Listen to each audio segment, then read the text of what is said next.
லக்னோவுக்கு எதிரான போட்டியில் அபாரமாக விளையாடிய சிஎஸ்கே அணியின் கேப்டன் தோனி 11 பந்துகளில் 26 ரன்கள் சேர்த்தார். இதன் மூலம் தோனிக்கு ஆட்டநாயகன் விருது வழங்கப்பட்டது. ஆனால் தோனி ஆட்டநாயகன் விருது எனக்கு வேண்டாம் என்றும் அதற்கான காரணத்தையும் கூறியுள்ளார்.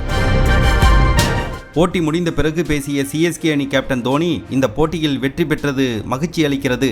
இது போன்ற தொடர்களில் விளையாடும் போது வெற்றி என்பது மிகவும் முக்கியம். துரதிர்ஷ்டவசமாக ஆரம்ப போட்டிகளில் எங்களால் சரியாக விளையாட முடியவில்லை. அதுக்கு என்ன காரணங்கள் என்று பார்த்தால் நிறைய விஷயங்களை சொல்லலாம். தற்போது வெற்றியை பெற்றிருப்பது ஒட்டுமொத்த அணிக்கும் நம்பிக்கையை தருகிறது.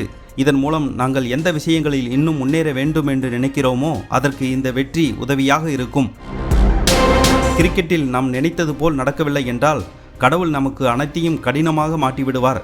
இன்றைய ஆட்டம் கூட எங்களுக்கு கடினமாகத்தான் இருந்தது. நாங்கள் இந்த தொடரில் பவர் பிளேயில் மோசமாக விளையாடினோம். தற்போது எனக்கு ஆட்டநாயகன் விருது கிடைத்திருக்கிறது. இதை சொன்னவுடன் எனக்கு ஏன் இந்த அவார்டு தருகிறார்கள் என்றுதான் யோசித்தேன். ஏனென்றால் நூர் முகமது அபாரமாக பந்து வீசினார் என்று தோனி அவரை பாராட்டினார்.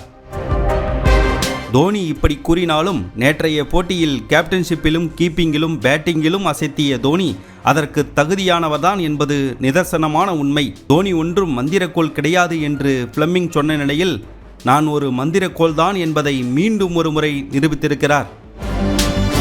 இதற்கு சான்றாக பவர் பிளேயில் களத்தில் நிக்கோலஸ் பூரன் இருந்ததால் அவர் சுழற் பந்து வீச்சாளர்களை அபாரமாக எதிர்கொள்வார் என்பதை அறிந்த தோனி இதனால் அதற்கு வாய்ப்பு கொடுக்கக்கூடாது என்பதற்காகவே தோனி வேகப்பந்து வீச்சாளர்களை முற்றிலும் பயன்படுத்தினார் என்பது குறிப்பிடத்தக்கது.